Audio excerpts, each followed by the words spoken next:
na muli sa inyong lahat guys. Welcome back to Pearl TV kung kayo ay nanonood nito sa aking YouTube channel. And welcome back to Pearl TV Official kung kayo ay nanonood nito sa aking FB page. At sa video na to ay tuturuan ko kayo ng tamang paraan ng pagprito ng sliced tuna. Ayun, as you can see, very fresh ang aking nabili. Nag-ano pa siya guys, nag-shining pa yung laman. Parang buhay pa siya, 'di ba? Pero ahead of time, na ano ko na yan, na chilled. Guys, painitin ng maigi yung mantika at pag mainit na, budbura na ng asin o kaya harina bago ilagay ang isda. Ayan. Kita nyo guys.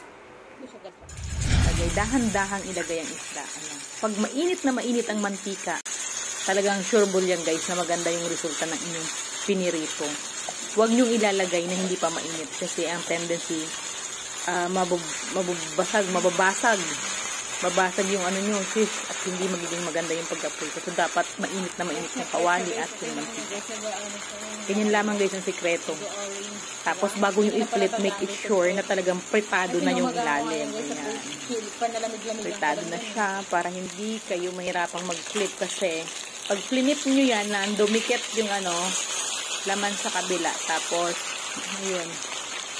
Hindi na masarap kainin, di ba? Hindi na delightful to eat pag basag-basag yung isda.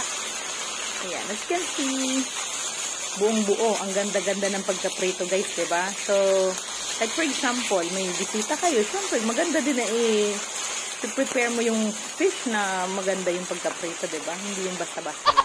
It's very important, lalo na sa atin din, kung nagtatrabaho tayo, papasok tayong bilang isang tagaluto sa isang bahay, ayan, dapat marunong tayo magluto para hindi naman nakakahiya sa ating employer.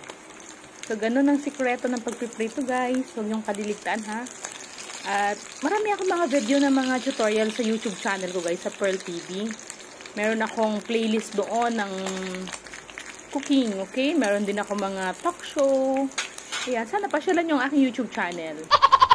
Para matuto kayo guys. Puro tutorial halos ang aking upload. Meron yung mga entertainment.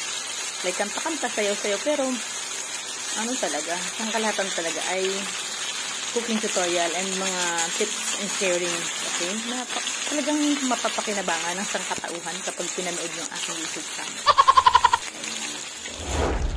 Ayan. So, guys, i-drain nyo. Ayan.